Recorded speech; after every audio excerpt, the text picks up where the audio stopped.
Okay, I just added Skip. Okay, welcome to the December 13th, 2022 regular meeting of the Design Review Board from the town of Waterford. This is a web-based meeting, so we are operating under the following procedures.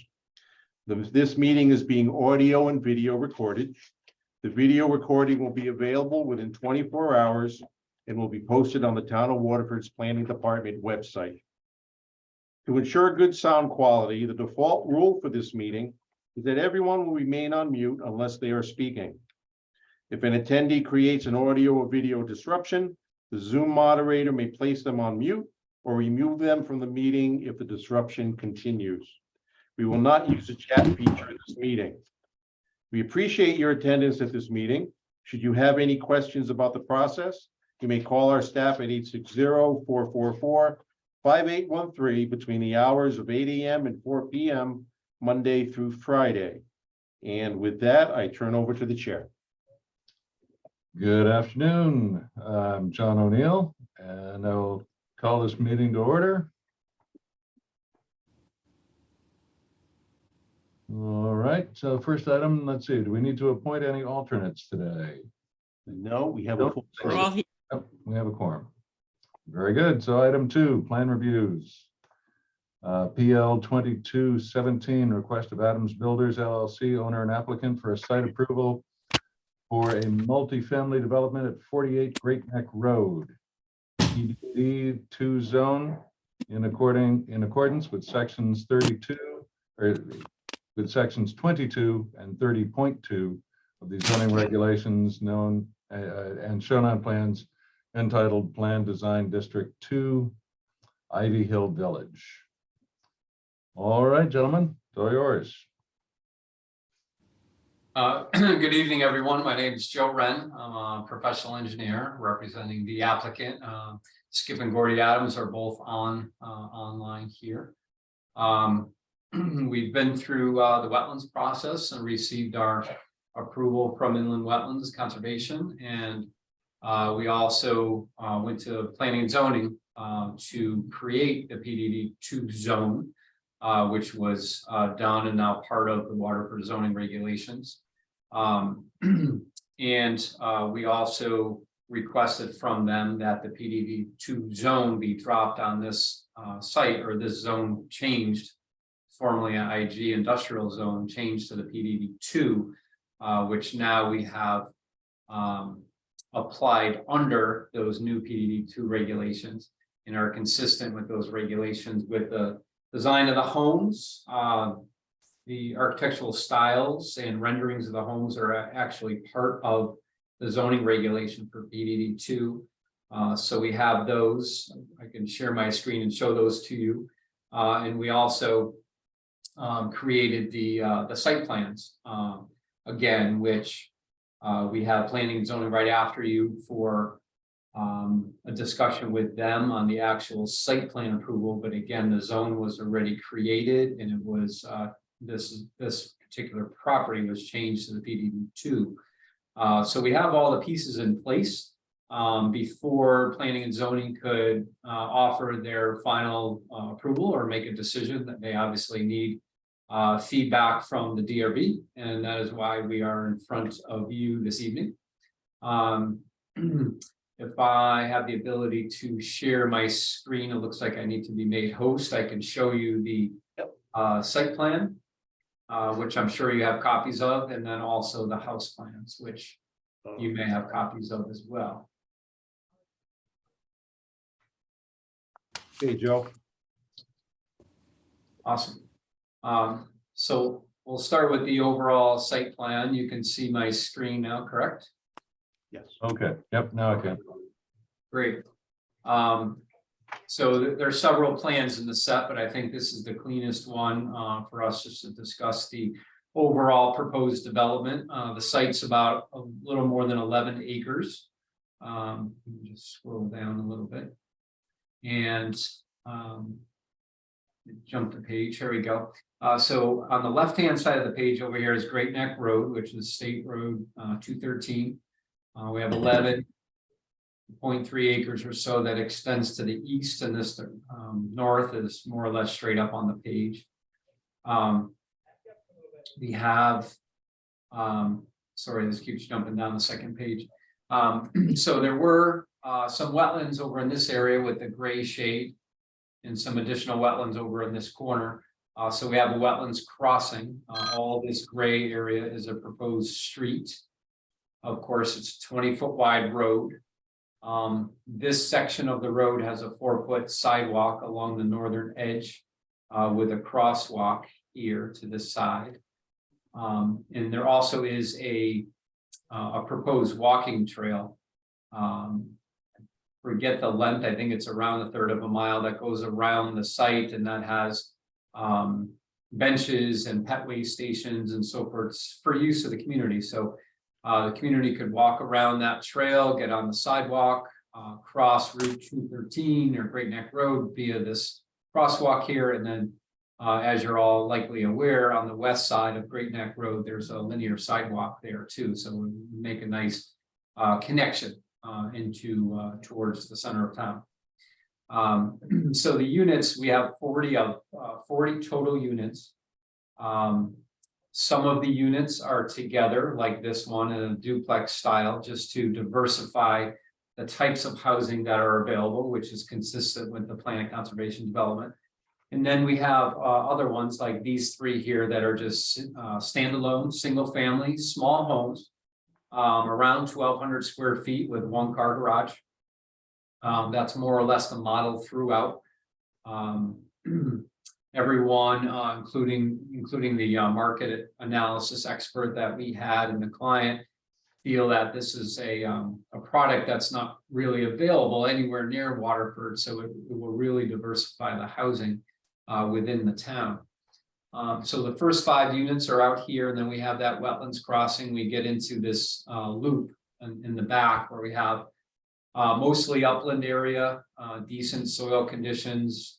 You can see the wetlands and the 100-foot review areas. We're keeping the road, or at least the buildings, out of the 100-foot review area to preserve that forested area.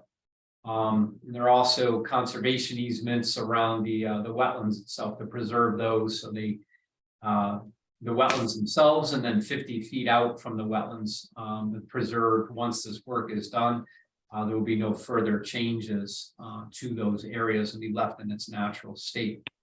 On this plan here, you can see the walking trail that goes around the perimeter of the loop, all the way around. Through no major clearing, just kind of a 6-foot wood chip path directed through the woods without clearing too many trees, maybe some pieces of laurel that are in the way, but very limited clearing, just a path through the woods. Again, that ties into the sidewalk network of the community. The homes in the back, this northeastern corner here, you can see there's a good mix of the single family standalone and the 2 families all the way around on the inside of the loop and the outside.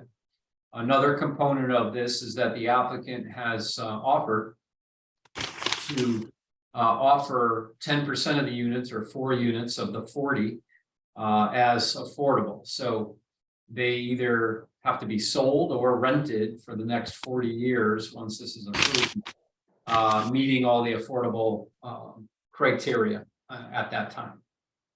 So those 4 units are shown shaded here, or hatched. So those 4 units are the 4 that are currently designated to meet that affordability component.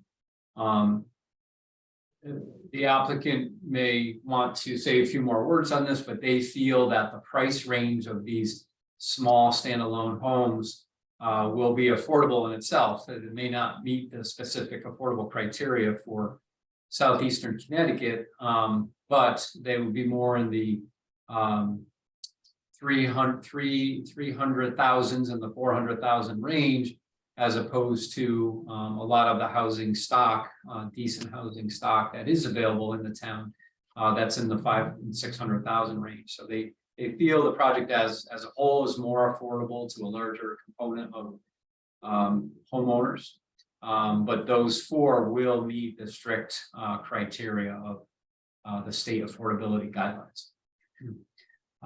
So I'm going to change the screen share, make sure you can see this. And these are the house renderings that were submitted to planning and zoning with the PDD2 regulation. These are part of the regulation, so all the homes that will be built in this development will be very similar to these photographs. So you can see there's different dormers and gable ends and roof lines on many of the different structures, and I'll just scroll through them. And there's a mixture of exterior elevations and floor plans, so you can see how those are very neatly laid out. I'll scroll through these briefly. I believe you should have probably paper copies of these there. And then I'll see if Gordy or Skip want to add anything to the overall discussion. In general, the houses are, mixture of muted natural colors. As far as the building materials, I'll let Gordy and Skip get into that a little bit more, but you can see it's nice New England Village style of architecture, nothing modern, no flat roofs, good roof lines, good use of dormers and gable ends. And this last photo is a sample of one of the duplexes or two families. With the garages in the center, mainly for privacy to separate the living spaces, and very attractive designs. Gordy, Skip, you want to add anything to the discussion? I think you've got it pretty much covered. If anybody has any questions for us, happy to answer them. Okay, great, thank you. One quick question. Any renderings of the sides or backs of any of these? These are all currently seem we to just be have- front views. Yeah, we just have front elevations done now. See. What sort of materials are we looking at here? It's, AZEK trim, hardy board siding products, that kind of thing? Yeah, to keep them in the affordable price range, we'll probably use vinyl siding and PVC wrapped rakes and fascias, architectural shingles, and Pella windows. Mhm.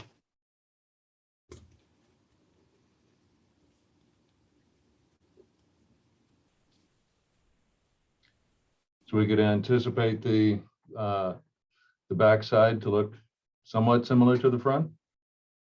Yeah, the sides will be a gable roof, and the back will be pretty similar to the front with a sliding door and a patio or a deck.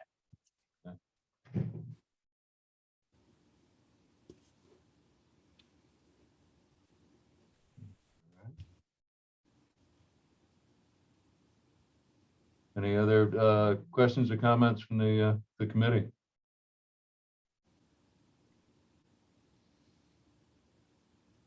Everybody's pretty quiet today. Very quiet group. Might be a good thing. Yeah. Well, out of curiosity, where, obviously not in Waterford, but are there any other areas in Connecticut or New England where this idea, this concept of which your plan is proposing, and more affordable housing, and what the results have been? How well have these kinds of developments been received? Do you have any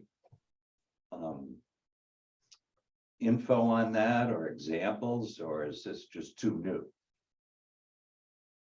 This is pretty new. As far as Waterford, Beechwood Estates, which is linked to Atria, is sort of similar. I know that they have a waiting list, and anytime a unit comes up, it's sold immediately. Okay, that's true. Yeah. Now, Gordy and Skip, this is Joe Rennigan. Gordy and Skip also have talked to several Waterford residents or nearby residents who are interested in the model as well, correct? Oh, yeah. Yeah, I mean, since this has been published in the paper, a couple times because of our application. We've gotten a lot of response for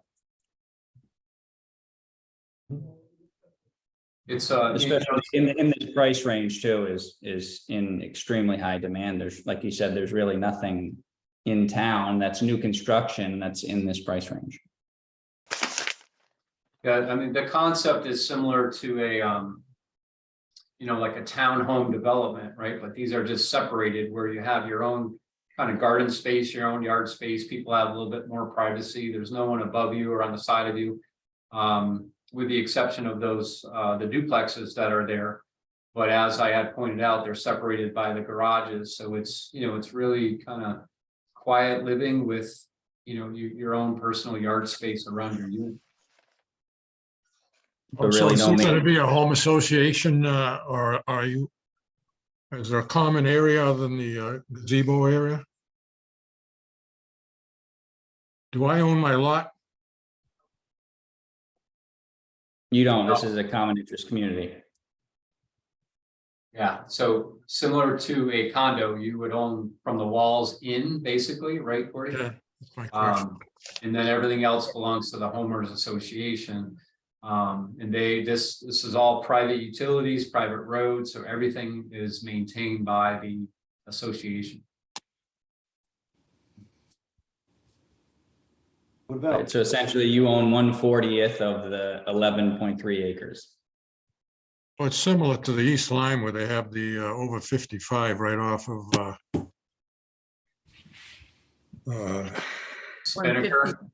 Spinnaker, yeah, I can't think of the street I'm on. yeah, it's West Main Street. Yeah, Or you might be thinking about similar, but these houses are quite a bit smaller than those. smaller. Similar concept. You mentioned utilities, they, electrical underground. Yes, everything is underground. It's all water and sewer that's available in Great Neck Road. Mhm. So water, sewer, power. You mentioned, you mentioned the footpath that goes around the outside perimeter. Is there a sidewalk on Ivy Hill Road? So not around the loop.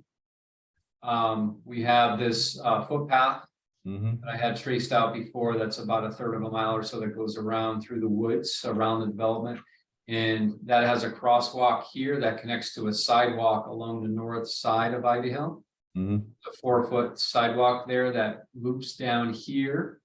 And then there's another proposed crosswalk that gets you over to the existing sidewalk on the west side of Great Neck Road. Okay, right, but no sidewalk on the interior loop there. No, and there are a couple of reasons why we didn't do that. We thought the walking trail would be nicer and longer. Mhm. And also, if the sidewalk was on either the inside or the outside of the loop, it would shorten the driveways. So that if there was a car in the driveway, most likely it would be overhanging the sidewalk. So, and then obviously for maintenance, around with plowing and so forth, we felt that the footpath would be more widely used and even safer. What about solar considerations? What happens if I want to put, is that up to the homeowners, or are you going to allow people to do that without the homeowners having to approve it? Gordy? That would have to be approved by the homeowners association.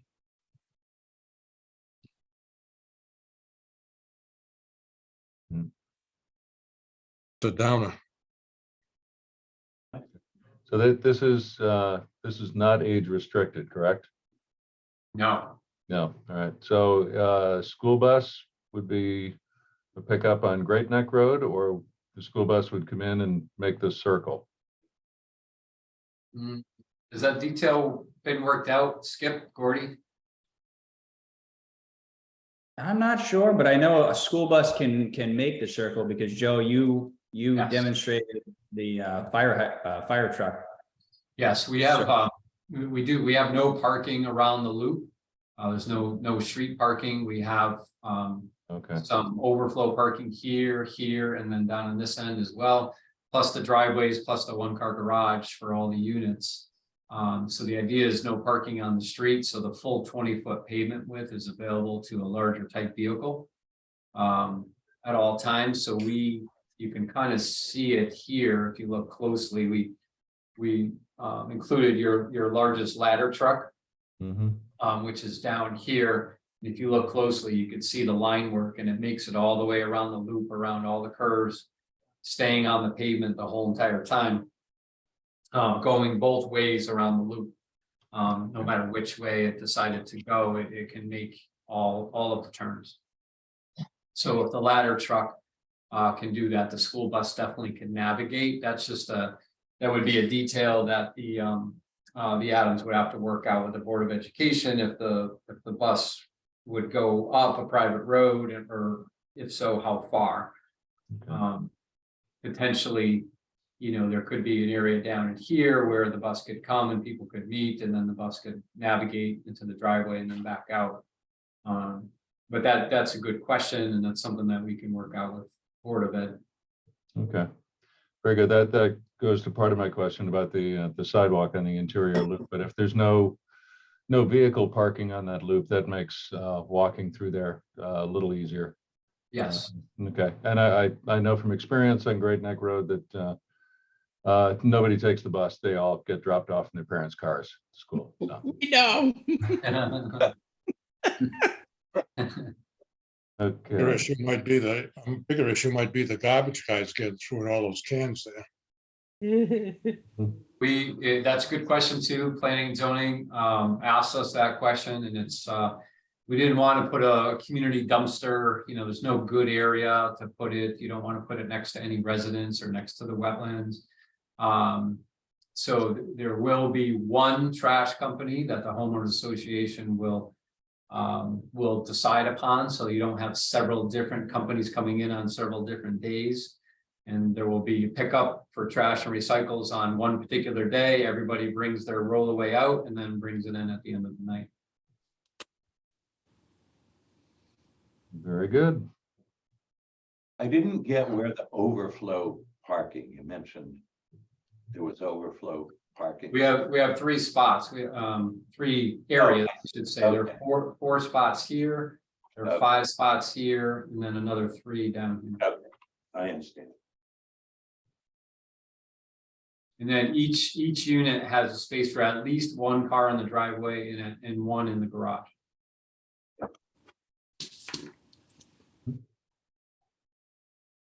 Some of the units with longer driveways have space for additional cars in the driveway, but at least 2 on each plat, per se, 1 in the garage and 1 in the driveway.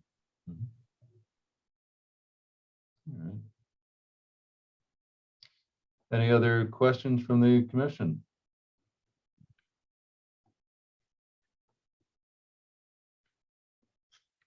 Yep. On the siding, the colors shown in the mock-ups you've presented, those are the colors we're looking at? Those are all based on colors from the samples we use. They'll be similar to those, and we'll limit it to, grays and tans and muted colors, nothing crazy. All right. And throw in any pinks or yellows or, no, Right, green and red, those would be outlawed. all right, very good. All right, well, in the absence of any further questions, is there a motion to approve? I'll make a motion to approve. I'll second it. All right. All in favor? Aye. Aye. Aye. All right. Very good. The proposal passes this body. Thank you, gentlemen, very much.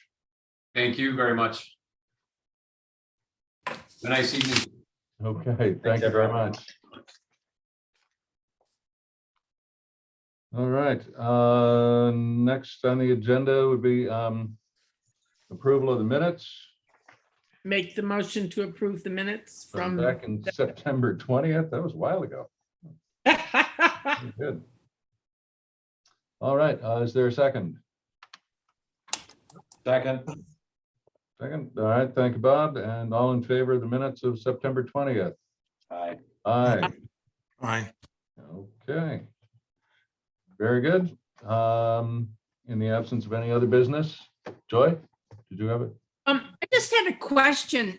There was a piece in the paper in the day on Sunday about Crystal Mall, Mark. Yeah. And about like some committee or something that would be regional to determine what the possible uses would be. And it was kind of, they said that they couldn't reach anyone at town hall about it or something. I just thought that was kind of strange. Right, right. Yeah, no, initially there was a committee set up that brought all the stakeholders in when we first got wind of Crystal Mall. That it was going, yeah. Way at the very beginning. What had happened since then, though, is that we still don't have a cohesive agreement among the property owners Right. in terms of Right. the direction that they want to take. So Yeah. until that happens, really being able to decide what happens at the mall, we have to first start with a base foundation. Yeah. Yeah. You know, Okay, cohesive direction. all right, thank you. Sure. All right. And another thing actually that Joy brought up earlier is, I don't know if you all realize, but Abby has left us. Right? Yes. And the new planning director will be starting on Monday. We've hired a new planning director, Jonathan Mullen, who's a Waterford resident. And he's coming from Glastonbury. He works, he's a planner in Glastonbury. So he's taken the job and we'll be starting here Monday morning. Wow. Mhm. That Where was did Abby go?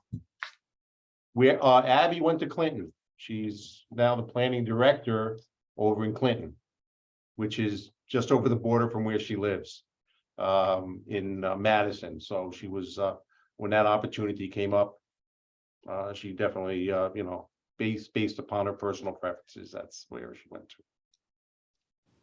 All right. Very good. Do we anticipate our next scheduled meeting would be the 27th? Do we anticipate? I don't think we're going to be seeing anything then. Nope. Well, matter of fact, Planning and Zoning Commission, no, it's actually the Planning and Zoning Commission meeting is scheduled for the 20th, and that's been canceled. So you're not going to see anything, I don't think, till after the beginning of the year. Okay. great. Very good. Well, happy holidays to everyone. Yeah. All right. Well, Thank you. Motion to adjourn? So move. Made. Move, second. All right, all in favor? Aye. Aye. Very good. Thank you very much. All right, everyone, have a Yeah. happy holiday. Happy holidays. Thank